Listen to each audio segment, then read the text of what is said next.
سر آپ کو ہماری پوری فیملی کی طرف سے السلام علیکم۔ علیکم السلام، آپ کے سب فیملی پر اللہ تعالیٰ آپ سب کو سلامتی دے۔ حکم کریں جناب۔ میرے دو سوال ہیں اللہ یاری جی صاحب، سر، جی اور سر، بہت ہیں سر۔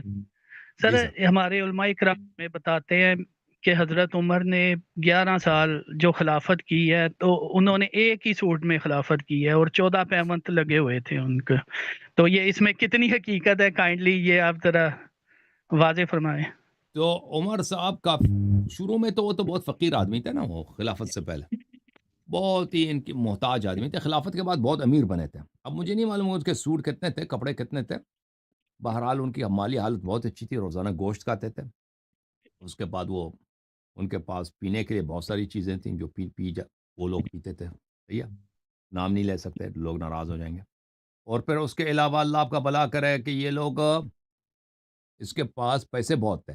اب اس کو اس مرنے کے بعد ان کے بیٹوں کو جو ارث ملی ہے نا، بیٹے بیٹیوں کو بہت زیادہ باغات ملے ہیں، بہت زیادہ پیسے ملے ہیں، اور بہت ساری چیزیں ان کو ملی ہیں۔ اس کے متعلق میرا ایک تقریر ہے اسی یوٹیوب چینل پہ کہ ابو بکر عمر صاحب ان کی درآمد کتنی تھی، تو یہ اس پہ اگر آپ سرچ کریں نا، وہ ایک میں نے اسپیچ دی تھی کوئی دو سال پہلے، اس میں نے بیان کیا کہ یہ بہت خلافت کے بعد یہ بہت امیر بن گئے تھے، جب مرے تھے تو ان کے پاس پیسے بہت زیادہ تھے اب عمر اور صاحب۔ دوسرا جی اللہ یاری صاحب، وہ ہمیں 3rd کلاس میں یہ پڑھایا گیا تھا، دیانت داری کا نا ایک ہم، چیپٹر تھا، تو حضرت عمر رات کو گشت کرتے تھے، اگر کوئی ضرورت مند ہے اس کی مدد کرتے تھے، اور ایک عورت دودھ میں پانی ملا رہی تھی تو وہ دروازے کے پیچھے کھڑے سن رہے تھے، تو اس طرح کے معاملات ہیں جو ہم۔ یہ حقیقت تو میں میرا ہے ایک یا یہ صرف مناظرہ ہوا تھا نا ابھی عقد ام کلثوم سلام اللہ علیہ پر، ایک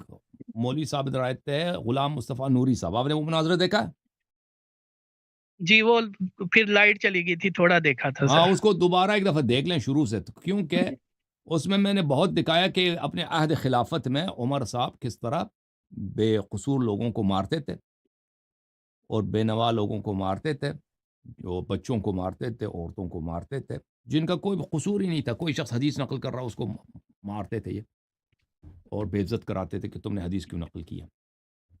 وہ خلا صحابہ کو مارتے تھے، عورتوں کو، بوڑھوں کو، ان کا کام یہی تھا، وہ ان کا ایک تھا کوڑا لے کے اپنے کوڑے سے لوگوں کو مارنا، ٹھیک ہے نا۔ اب یہ جو تعریف کرتے ہیں اس طرح کی، تو وہ تو کتابوں میں بچوں کی کتابوں میں مشہور ہے، اس کی کوئی حدیث روایت نہیں ہے۔ بچوں کی کتابوں میں بہت ساری کہانیاں ہیں جس کی کوئی حقیقت نہیں ہے، لیکن ان کا جو اصلی کہانی ہے کہ عمر بن الخطاب کی گورنمنٹ جو تھی، ان کی خلافت جو تھی، وہ نہایت ہی کرپٹ۔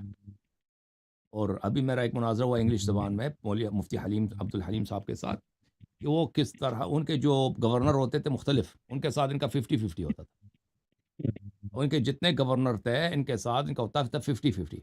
گورنر جو بھی آتا تھا نا، وہ جاتا تھا، اس کے پاس جوتے بھی نہیں ہوتے تھے، گورنر 2 سال کے بعد اس کروڑپتی بنتا تھا، کہتا تھا 50-50، آدھا آدھا ٹھیک ہے نا۔ یہ ان کی کتابوں میں بری پڑی ہے، میں اس کے کچھ حوالے آپ کو دکھا دیتا ہوں، اوکے؟ اور یہ آپ کے ساتھ میری خداحافظی، کیونکہ آپ نے کہا تھا آپ کے 2 سوال تھے، ٹھیک ہے نا؟ سوال ہو گئے جناب؟ Okay, thank you sir. جی میں یہ حوالے دکھا دوں، پھر میں چلوں گا ٹک ٹاک سے کال لوں گا، پھر واپس آئیں گے زوم کی طرف۔ آ،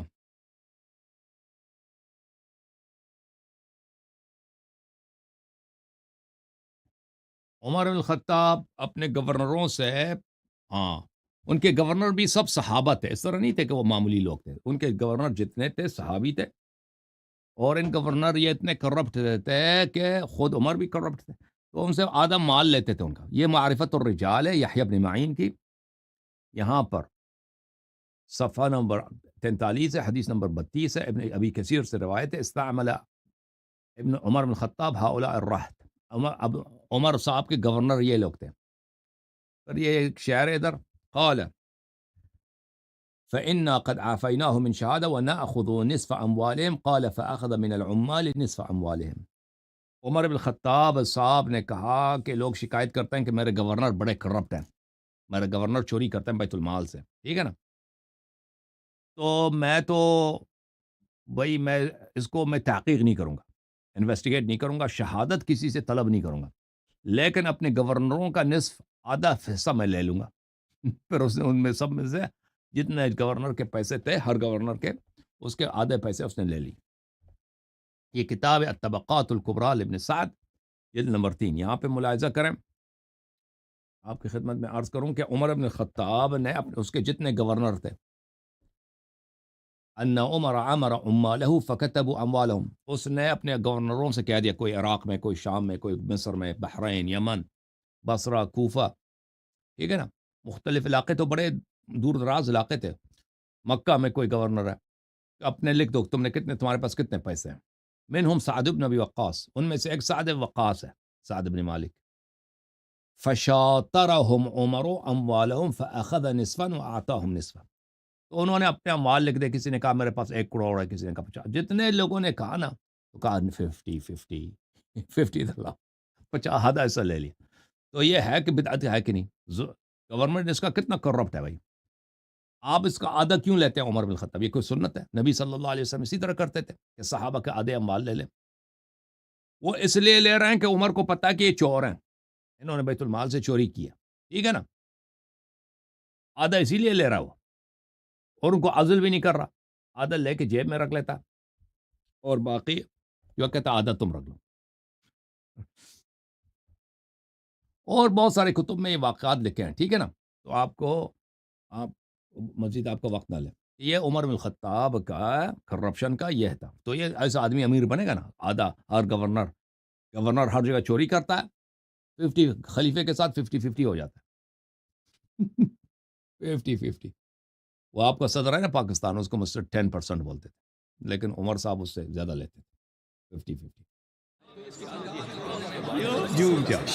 جوم جاؤ، پرواز کرو، کیوں فخر سے سر اٹھا، کیونکہ اللہ تعالیٰ نے تمہیں انتخاب کیا، صراط حق پر صرف تم ہو، صراط ایمان پر صرف کیا، کیونکہ اللہ تعالیٰ نے تمہیں انتخاب کیا، صراط حق پر صرف تم ہو، صراط ایمان پر صرف